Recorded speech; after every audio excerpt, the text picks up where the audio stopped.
What's up, y'all? Nice little surprise for you. Yeah. It's my mini car. You already know I was building a pretty nasty 2.3. Got it down in there. Got her all test fired and working on doing the wiring setup and testing my fuel pump. Yeah. Of course, I still gotta move the this brain box inside. I'm just testing everything out. I still gotta do a couple of small, you know, I just gotta hook the brake booster up. No big deal. Yeah. Let's give you a little preview of this Peach running. And yeah, it's hot wired. I don't have a solenoid hooked up right, so here, let's give you a little preview. Hope that stays there. Oh.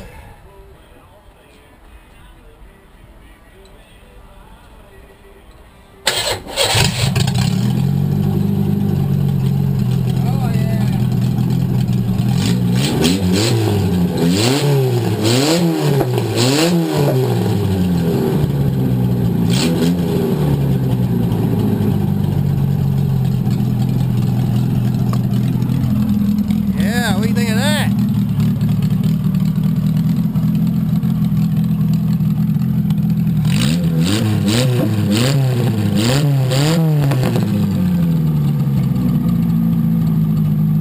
Yeah, she runs pretty good.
What do you think of that? Burned all that paint off that header. Just baking it in. So she runs pretty good. Just a little bit more tweaking. I still got to hook I got to put coolant in it and set the radiator, but I'm gonna wait on that because I still got to do a few things before I can actually put the radiator in final. Like I said, all I got left, all I got to do is go ahead and move my battery inside, which the battery cable is already set, and actually ground the solenoid so I can actually use the solenoid, because I'm pretty sure that's all it needs.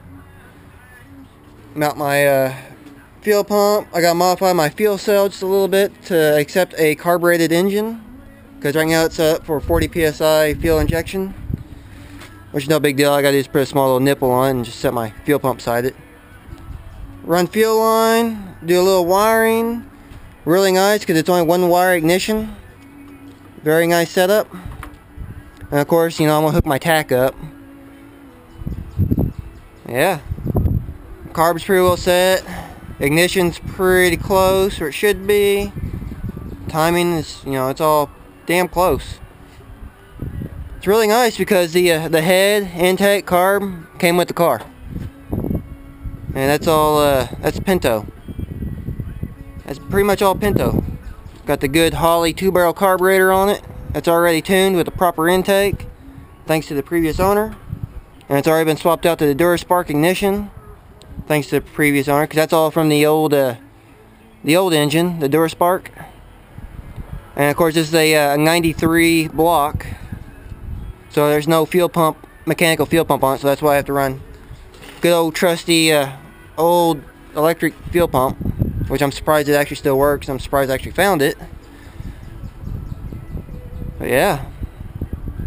The only thing hanging me up from taking it for a test drive is freaking throttle cable. The stupid fucking clip fell out. So I can't, you know, it don't clip onto the throttle like it's supposed to. So I gotta get either a throttle cable or a stupid little clip from Junkyard. And that'd be hooked up. And of course I got the air cleaner sitting in the garage right now.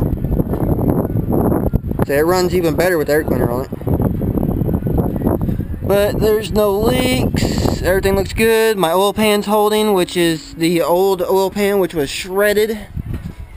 As you can see, where I welded patches on it, it's even better on the bottom. That oil pan, the whole front section is pretty much all patched. So, yeah. Homemade header, sounds really nice. My jack bolts, all the header bolts are off of an old racing jack.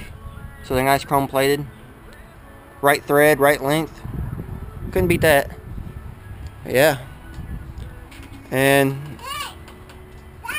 yeah. I'm saying in the previous videos how I said this car wasn't mine. Well, it wasn't.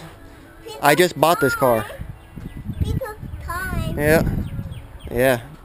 Car's just about stripped. It's just about stripped out. The bumper cover just sitting on it. There ain't no bumper on it. Yeah, it's a fairly clean car. Not much rust on it for an 86. Other than right there, which I'll patch that. Ain't no big deal. And of course, the interior's already stripped. Small little rust hole in the floor over there. No big deal. Got a couple of small little rust holes, but nothing major or anything.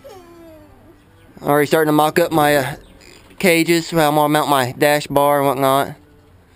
I gotta get more cage material.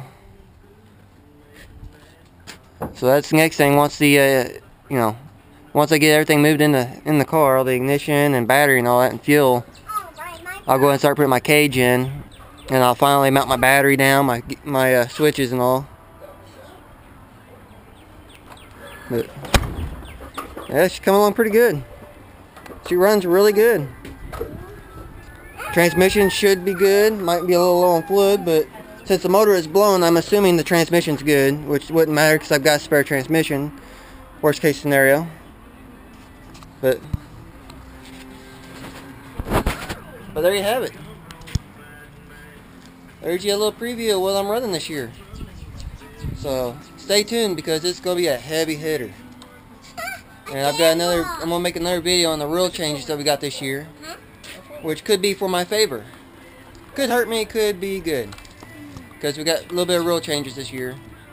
So no more mini mod like I did last year, you know.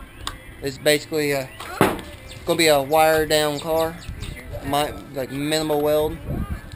So I'll have another video on all the rules and what I'm allowed to do and whatnot.